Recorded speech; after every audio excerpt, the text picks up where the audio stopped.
In the 3rd chapter of the book of Hebrews, the author pens some great advice to the listener. In the ESV translation, it's simply 2 words: consider Jesus. In the NIV, we read where it says, fix your thoughts on Jesus.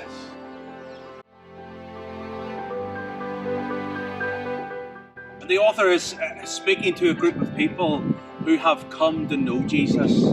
People who have come to believe that he is the Son of God, that he has came to earth and died for them, and that they might be saved. They know this about Jesus. They believe it. But he's speaking and writing to them at a time when their faith is perhaps wavering a little.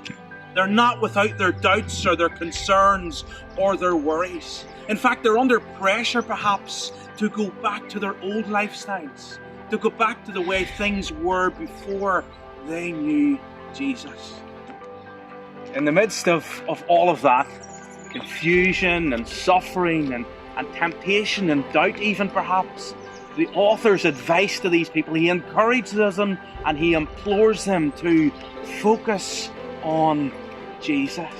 Forget about what's going on in your heart, forget about what's going on in your head, but just fix your gaze. Focus everything you have on Jesus. In Mark 6, we read this encounter of where Jesus sends the disciples out onto the Sea of Galilee. He sends them out ahead of him because he wants to go up the mountainside, because he wants to pray and to be alone with the Father. And so the disciples do that. They go out on the boat and they travel and they journey out along the Sea of Galilee. And they're about halfway across the sea. And they get into trouble. A storm comes. There is wind and there is rain, and they are battered in the midst of all of that. As experienced fishermen, people who knew this stretch of water like the back of their hands, they know that they are in trouble. They know that they are in danger. They are perhaps scared or concerned about their well-being. And the scripture says that Jesus sees them from on high. Jesus sees them from the mountaintop in the situation that they found themselves in. And he begins to journey towards them.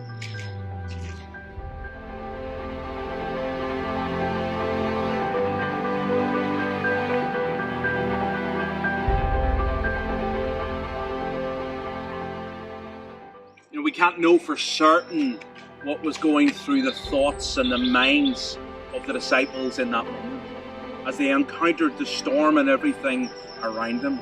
Perhaps it's a little unfair to speculate. However, I think probably human emotion would have kicked in. I think that survival instincts would have kicked in. I think it's fair to say that in that moment, their thoughts couldn't be further away from fixing their gaze on Jesus. Chances are you know the rest of the story.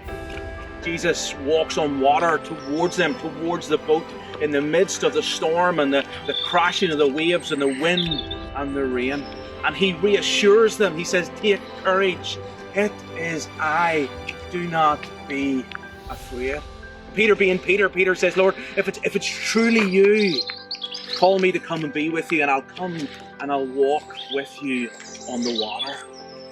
So Jesus says, "Come," and Peter climbs out of the boat, because in that moment he realizes if this truly is Jesus, if this truly is the Lord, the Son of Man, then his best chances of overcoming his circumstances, the challenges of this storm, is by Jesus' side. Peter, he's out of the boat, and he begins momentarily to walk on the water. He begins in that moment to do just like Jesus is doing.